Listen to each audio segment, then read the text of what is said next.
Le problème majeur des moteurs diesel reste les fumées ou particules visibles à l'échappement lors des fortes accélérations. Les particules naissent au cours de la combustion dans les zones trop riches du mélange air-carburant. Les particules sont constituées d'un noyau de carbone qui sert de support aux différents résidus solides ou liquides environnants. La taille moyenne d'une particule est de 0,1 micromètre. Le filtre à particules se trouve sur la ligne d'échappement après le catalyseur. La forme du filtre à particules est comparable à celle d'un catalyseur classique. Le filtre à particules est constitué d'un bloc en céramique imprégné de métaux précieux.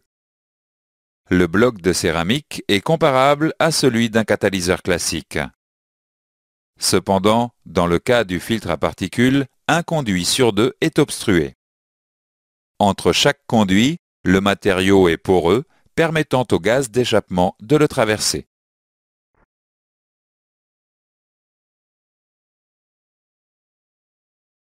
Lors du fonctionnement du moteur, les gaz d'échappement traversent le bloc de céramique.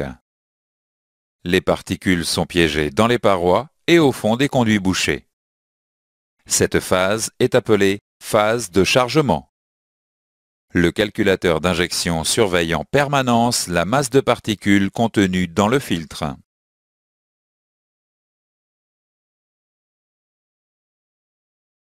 L'accumulation de particules dans le filtre oppose une résistance à la sortie des gaz d'échappement.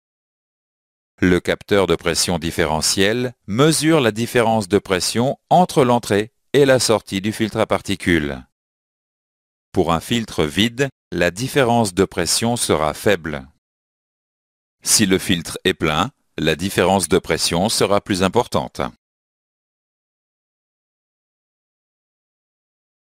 La pression différentielle seule ne permet pas de déterminer la masse de particules. En effet, la pression différentielle est liée au débit de gaz dans la ligne d'échappement. Le calculateur calcule le débit volumique de gaz d'échappement en fonction du régime moteur et d'autres paramètres.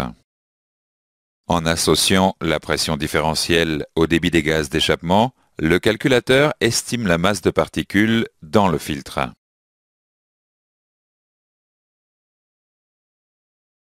Lorsque le moteur est fortement sollicité, l'élimination des particules peut se faire naturellement. Il y a alors régénération spontanée. En cas de forte charge, la température des gaz d'échappement augmente. À partir de 350 degrés Celsius, une réaction catalytique se produit entre le dioxyde d'azote contenu dans les gaz d'échappement et le carbone des particules. Cette réaction brûle les particules stockées dans le filtre. La régénération spontanée n'intervient que lors de roulage à forte charge sur autoroute. Le calculateur d'injection dispose néanmoins de stratégies permettant la régénération du filtre lors de charges moyennes. Ces stratégies seront détaillées dans le chapitre suivant.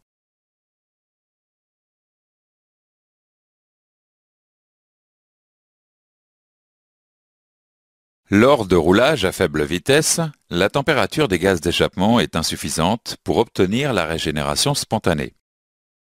Le calculateur d'injection dispose de plusieurs stratégies permettant d'atteindre la température nécessaire à la combustion des particules.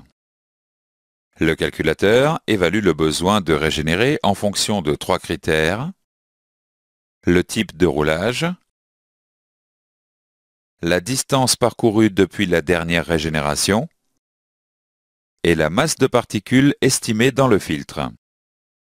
Lorsque le calculateur détermine qu'il devient nécessaire de régénérer le filtre à particules, il passe en mode d'injection spécifique. En fonctionnement normal, l'injection de carburant se passe en 2 temps. Une préinjection d'une faible quantité de carburant avant le point mort haut et une injection principale au niveau du point mort haut. En mode d'injection spécifique, la préinjection et l'injection principale sont décalées. Une post-injection intervient également après le point mort haut. De même, le calculateur continue d'injecter durant les phases de décélération. L'injection tardive de gazole provoque énormément d'hydrocarbures imbrûlés, HC. Ces imbrûlés sont traités dans le catalyseur d'oxydation, ce qui a pour conséquence de générer une quantité importante de chaleur.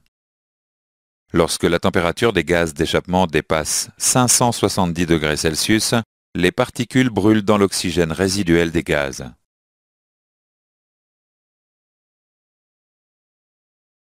Pendant cette phase de régénération, l'EGR est désactivé. En effet, l'EGR abaisse la température de combustion, ce qui ne favorise pas la régénération. Pour atteindre plus facilement la température de régénération, le calculateur active des consommateurs électriques afin d'augmenter la charge moteur. 3 capteurs de température permettent au calculateur d'injection de contrôler le bon déroulement de la régénération. Le capteur situé en amont du filtre mesure la température des gaz à la sortie du catalyseur d'oxydation. Cette mesure permet de savoir si la température d'amorçage du catalyseur est atteinte afin de pouvoir lancer la régénération.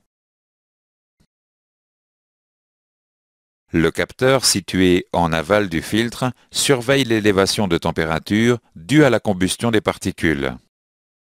Cette mesure permet de contrôler le bon déroulement et la durée de la régénération.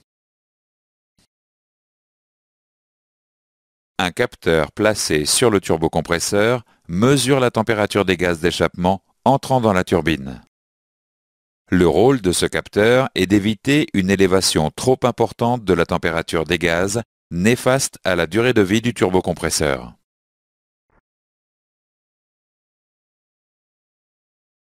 Un volet d'air prend place dans le conduit d'admission.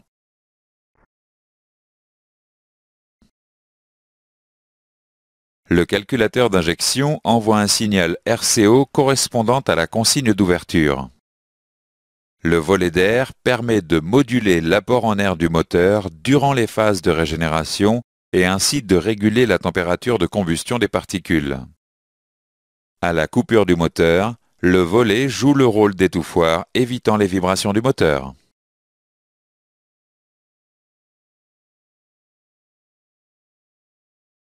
Dans le cas où la régénération est impossible, le calculateur possède plusieurs stratégies successives. Dans un premier temps, le calculateur désactive le recyclage des gaz d'échappement afin de limiter la production de particules supplémentaires. Dans un deuxième temps, un message d'alerte niveau 1 s'allume au tableau de bord.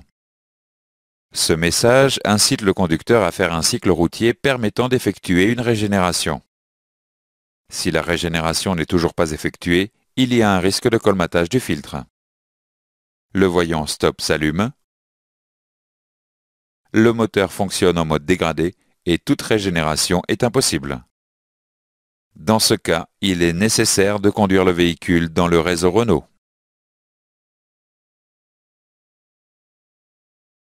En cas d'impossibilité de régénérer le filtre à particules, il est possible d'effectuer une régénération à l'aide de l'outil de diagnostic. Cette commande permet de régénérer le filtre à particules véhicule à l'arrêt. Avant toute régénération à l'aide de l'outil de diagnostic, s'assurer impérativement que le niveau d'huile ne dépasse pas le repère maxi de la jauge. En effet, pendant l'intervention, un phénomène de dilution augmente le niveau d'huile moteur.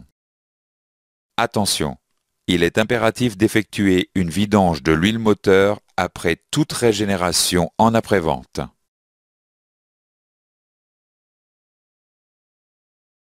Renault préconise le remplacement périodique du filtre à particules. En effet, il subsiste une infime quantité de résidus incombustibles après chaque régénération colmatant petit à petit le filtre. Les moteurs utilisant un filtre à particules nécessitent un intervalle de vidange réduit. Consultez le carnet d'entretien pour connaître la périodicité de remplacement du filtre à particules et de l'huile.